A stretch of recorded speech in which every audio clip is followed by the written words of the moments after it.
Վերջը լավ թո չենք կարա բերենք, ես գնաց նոյեմբերի 14-ին ընդունվեց օրենք, որի համաձայն հունվարի 1-ից հետո այն մեքենաները, որի հաշվառումից չի անցել 170 օր, չեն կարող արտահանվել Չինաստանից դուրս։ Չի Իրանից բխելու է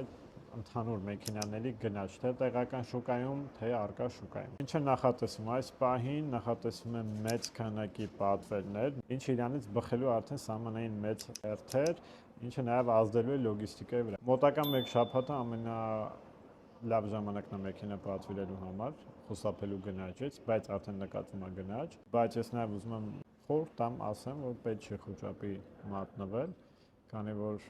մեր Չինաստանի գործընկերները լավ խելացի են, մի քանի անգամ ավել փորձում են այս ամեն ինչի մեջ ու իրանք հաստատ տարբերակներ կգտնեն այս ամեն ինչից դուրս գալու համար։ Իսկ դուք ինչ կարծիք ունեք այս ամեն ինչի վերաբերյալ, խնդրում եմ գրեք կոմենտներում։ Անցած տարի էլ նույն բանն եղավ, 25 թվին բերինք հունվարին 25 թվին գները միանգամից բարձրացան։ Հունվարի սկիզբ, հունվար-փետրվար գները բարձրանում են, իրաց նոր տարին է, նորից ձգվում է, մայիս-հունիս ամսին ինչ որ մի քիչ գները նորից իջնում են, սեպտեմբերին նորից ավելանում։